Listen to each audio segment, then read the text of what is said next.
That is my acoustic running through my Fender Tone Master Pro, and I think it sounds amazing. If you struggle with acoustic tone, especially in a modeler, it just has that sound like it's boomy or it's real harsh, and you're just struggling to get that natural acoustic tone, this video is for you. I'm Nathan from the Worship Journal Guitarist Edition and Worship Calling. We have ourselves a Tone Master Tuesday on a Wednesday, as always, because that's when YouTube told me you make every strum count. And that's what we're talking about today, is my acoustic, updated acoustic preset. It will be in the cloud. It's called Acoustic Gold because I'm playing my Taylor Gold label. That's why it's called Acoustic Gold. Right now we're setting it version 8. It will be in the clouds. Check it out. But we got some amazing ads from this latest firmware update. And honestly, I think especially one of these no one's talking about, and I can't understand why, because this is a total game changer, especially for acoustic tone. So we'll just kind of go down the list here. Still using the tube preamp. I think it's the best preamp for acoustic guitar in the Tone Master Pro because it adds just a little bit of compression and some warmth. There's definitely some warmth that gets added with the tube preamp. That's why I love it with my acoustic. I think it sounds great. We got some nice EQ controls as well. Nothing crazy. I did end up adding a noise gate. I didn't have one before, and I decided I'm going to add one. It's not like a hard gate. It's just dropping the volume down 35%. So I'm still going to get those. I'm still going to get that natural decay, but it's just going to kind of help block some noises, right? So not a hard gate by any means. I don't want that on my acoustic, but I just wanted to maybe kind of clean it up just a little bit. That's what I'm using that noise gate for. Now here is the real game changer. I've said this all along. The most important thing that you can do for acoustic tone in any modeler is use an impulse response. Now I know everyone thinks impulse responses are just speakers, right? That's primarily the thought is, oh, I need to go, I want to go get this speaker cabinet's IR so that I can get that tone or that sound.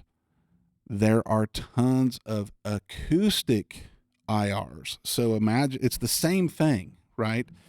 The acoustic is almost like a speaker. The body is almost like the cabinet, right? So they did the same thing as they do to capture the responses of a speaker cabinet, and they applied it to an acoustic guitar to get you that natural acoustic sound. But this is where it gets mind-blowing, and I can't believe there's not more people talking about this. I want to say it was the prior firmware.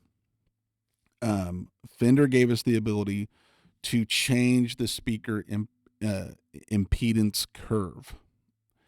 With this firmware, and this blows my mind, this firmware, we have the option to select none before. We still have none, but we have user, and you can actually, they give us it's kind of the same view as the latest parametric EQs from the previous firmware. You can actually shape that tone. So this is letting us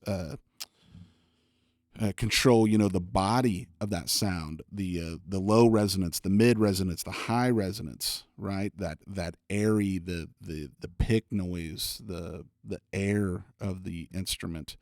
It's letting us adjust all of that. We've also obviously got the low cut and high cut, so we can really shape that tone. So the way I want you to imagine this is, imagine you're the studio engineer, you've got an artist coming in and you're recording them on an acoustic guitar, right? And you've got the mic set up, mic placements right where you want it.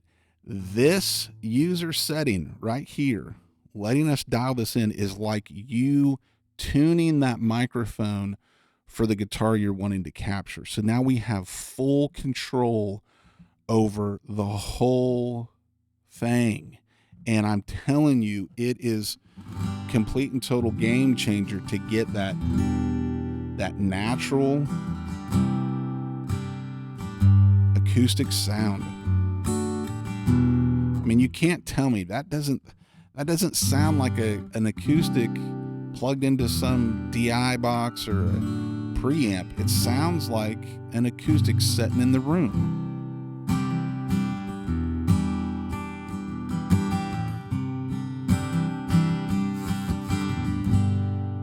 It's amazing the capabilities that we have. I say it all the time. It's a crazy time to be alive. I love the fact that Fender added this. Thank you guys so much for adding this. This is complete and total game changer. And again, I can't believe more people aren't talking about it, but here I am talking about it. So yes, what I would recommend, as I've said before, you got to find an acoustic IR that works well with your guitar. You can get some really high quality ones for free. Worship Tutorials has a free sample pack that has some amazing, I think there's 3 in it, some amazing acoustic IRs to kind of get your feet wet, see how it is. They have some amazing premium packs. I've heard they're amazing. I have not used them. I ended up buying a premium pack from 3 Sigma. That's the one I'm using. I'm using their Martin 45. I love it. I think it sounds really good with my Taylor. So what I would recommend, set your speaker impedance curve to none. Find an acoustic IR that plays well with your guitar, that sounds good. It's close to exactly where you want it. Then set the speaker impedance curve to user and fine tune that microphone. Fine tune this EQ to get exactly what you want. If it's a little too boomy, if you're just getting a little too much of that body sound, adjust your low frequency and the, pull it down a little bit. You can even adjust the Q of that. So use the EQ that they've given us for the speaker impedance curve to really adjust the low resonance, the mids, and the high, that kind of airy sound, right? And really dial that thing in. Use your low and high pass filters to get rid of any muddiness, any highs, all that good stuff. So yeah, do that, and I think you're going to have the best acoustic tone you've ever had, especially plugged into anything. You just can't beat it. The other thing, I talked about it in my other videos. The other thing I was thrilled to see was the 1176 compressor. Again, this is like the king of studio compressors. It's used on everything: vocals, guitar, drums, anything and everything has had an 1176 on it. So of course I immediately gravitated and moved, replaced my, I think it was the studio compressor, and replaced it with the 76. It just adds this, it adds a little bit of body, adds some warmth. It sounds really good. So basically how I'm setting that is I'm setting my input to where when obviously you'll have to look at the meter on the Tone Master Pro. You can see the needle move. When I really dig in, I'm hitting that like maybe 5 dB, right? Somewhere in there. Just kind of find that spot to where you're getting a little bit of compression, but you're not getting too much compression, and you lose all that natural feel. On the preset, I do have a boost. So if you just needed, I think it's like 3 dB. Yeah. If you just needed a little boost, there is a foot switch for this boost pedal, just to give you a little bump if you needed another 3 dB bump. Now, I get asked this all the time. All my presets have this boost that's always on, set at noon, set at 5 dB. The reason for that, I use my Tone Master Pro for both my guitar and my vocals. So I can't really use preset volume or the master volume knob because it's going to affect both my guitar and my vocals. So that's why every one of my presets has this. So if I needed to turn my guitar up or down, I can just open up this boost, and I've got, you know, essentially 5 dB both ways. I can bring the volume down, I can bring the volume up. That's the whole reason that's there. I get asked that a lot, but that's why it's there. Now, if you've been following along, you also know all my ambient reverbs live in this path here, right? I obviously swapped out, I can't remember what the other one was I was using, but I love this Stratus reverb. I've got that modulation, what is it at? 22%. It just adds a little bit of movement, right? It's kind of, there's a little bit of movement there, but nothing obnoxious. This reverb is hands down my favorite right now. Fender is making some of the best custom reverbs. I mean, these are like Tone Master Pro exclusives. They're not modeled after anything. They're just taking ideas and running with them and creating some of the most amazing reverbs I've ever used. And as you know, I always send my reverbs into this large hall reverb to just really expand it out, just to really, it just becomes huge. It becomes very spacious.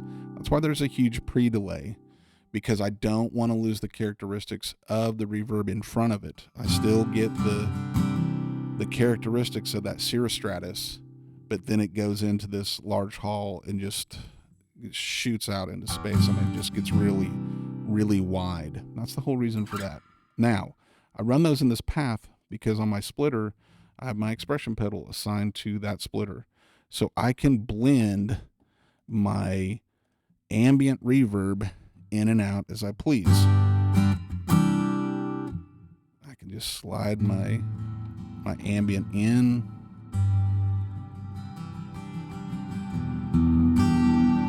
I can pull it back. I don't lose any of the decay. I don't lose any of the tails. I've done this for forever. I've always had my ambient path on an expression pedal. I love having that ability to really just kind of glide in, glide out as I want. Not a huge fan of plate reverbs, but to me, this just nice, subtle plate reverb, I think it's a beautiful reverb, just makes it feel, it just feels so natural. It feels like, again, an acoustic setting in the room.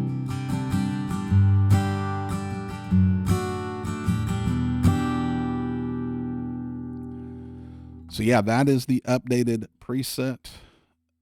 Check it out. Also, be sure to subscribe. You don't want to miss next week. It'll probably be next week. I'm going to run through the updated vocal chain. So I've added changed a lot on my vocal chain as well. So be sure to subscribe so you don't miss that one. That's what I'm going to be talking about next week, is the updated vocal chain. And yeah, so if you are a Fender Tone Master Pro user and you have access to the cloud, be sure to check out my preset, download it, just search Worship Calling, you'll find it. And I always say, make the preset work for you. I don't sell preset packs because I'm of the opinion